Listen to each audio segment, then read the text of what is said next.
नमस्कार. तर मी मागील 5 वर्षापासून शेती करतोय. तर इथून मागं पेरूमध्ये आम्हाला पेरूमध्ये आपल्याकडे ज्या व्हरायटी आहेत, आपल्याकडे रेड डायमंड आहे, तैवान पिंक आहे किंवा मग VNR आहे, ॲपल व्हाईट आहे. तर ह्या व्हरायट्यांमध्ये जी रेड डायमंड व्हरायटी याला आम्हाला एक अशी अडचण यायची की ती पिवळसरपणा जास्त यायचा झाडांमध्ये, कळी ड्रॉपिंग व्हायची. टेम्परेचर वाढलं की मग त्याच्यामधून कळी जास्त ड्रॉप व्हायची, उत्पन्न थोडंसं कमी यायचं.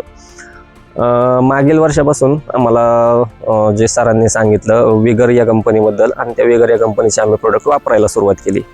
तर विगर कंपनीचे प्रोडक्ट आम्ही वापरायला सुरुवात केल्यापासून आता पेरूच्या पूर्ण बागेमध्ये आमच्याकडे एकही झाड असं पिवळं पडलेलं नाही किंवा एकाही झाडाचं कळी वगैरे ड्रॉपिंग होती किंवा टेम्परेचर जिथं जास्त वेळेस फ्लक्च्युएशन होतं आहे त्याच्यामध्ये ड्रॉपिंगची समस्या जी होती ही पूर्णपणे कमी झाली आमची. आणि मागील वर्षाच्या तुलनेमध्ये आता यावर्षी आम्ही मग जे सेटिंग पिरियडमध्ये वरून कॅलमॅक्स आणि DP98 अशा प्रोडक्टचा वापर केला, आणि ड्रिपद्वारे आपण अल्बर्ट असेल, हिनिंग सोल्युशन असेल किंवा मग ओमेक्स असेल, ह्या जी विद्राव्य खते या खतांचा वापर केला होता. ह्या खतांच्या वापरानंतर आणि पूर्वीचा ह्याच्यामध्ये भरपूर फरक जाणवला की आता बागेमध्ये एकही झाड पिवळं पडलेलं नाही, आणि सेटिंगला पण आहे ना भरपूर प्रमाणात सेटिंग झाली, ड्रॉपिंगची समस्या पूर्णपणे कमी झाली. आणि मागच्या वर्षीचं उत्पन्न आणि ह्या वर्षीचं उत्पन्न याच्यामध्ये 30 ते 35% वाढ झाली.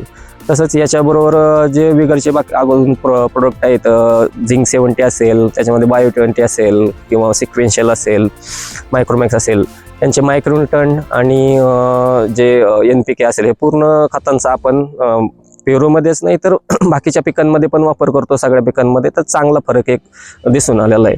तर नक्कीच या खतांच्या या कंपनीच्या खतांच्या वापरामुळे आपल्याला एक फायदा होतोय.